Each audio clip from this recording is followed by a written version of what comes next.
पूरी दुनिया अगर किसी विषय में इस समय सोच रही है तो वो है तुर्की का भूकंप। हमें लगता है कि ये एकदम से कैसे हो गया, पर अगर वैज्ञानिक दृष्टि से देखें तो बहुत सारी प्लेट्स कहीं खिसक रही हैं, कहीं पर कोई ग्लोबल वार्मिंग है, कहीं पर कुछ ऐसी हलचलें हो रही हैं जो पृथ्वी डिस्टर्ब होती है। ये है साइंस की बात जो अपनी जगह सही है, पर इसके अलावा भी, इसके बियॉन्ड भी एक ऐसा साइंस है जो हम सभी के प्रश्नों का उत्तर देता है। उसे कहते हैं डिवाइन साइंस।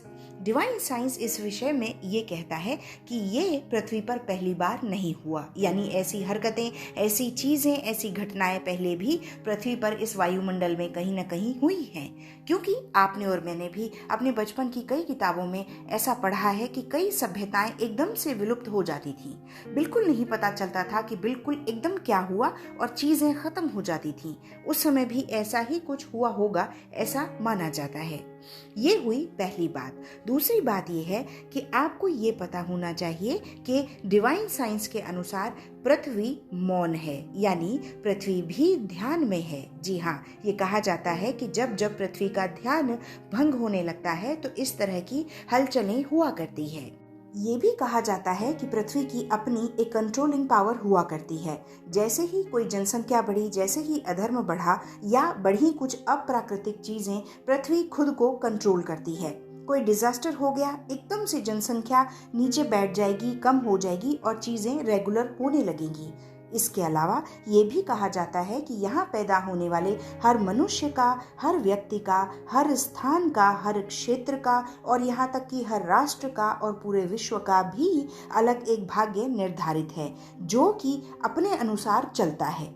देखिए, अब ये सारी चीजें तो हैं जो हैं, पर अब इस बीच हम मनुष्य क्या करें, ह्यूमन बीइंग्स क्या करें?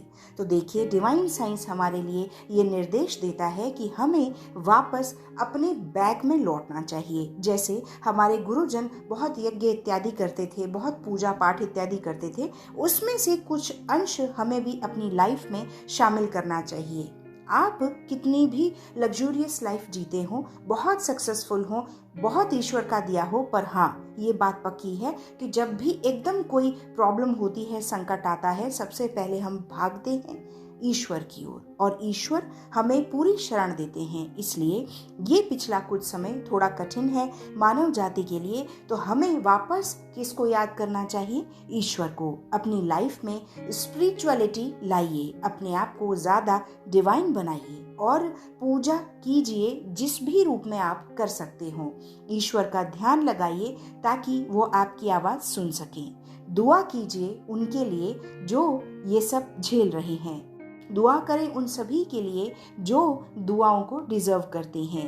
पूरे विश्व के लिए भी दुआएं कीजिए और अपनी जिंदगी में ईश्वर को शामिल कीजिए। अपने आप को भयों से, डरों से दूर रखिए और अपनी जिंदगी को अच्छी तरीके से लीड कीजिए। तो आज की बात यहीं तक। हम फिर मिलेंगे किसी और एपिसोड में। तब तक के लिए आप बहुत खुश रहिए और बहुत सारी दुआएं करते चलिए। Thank you.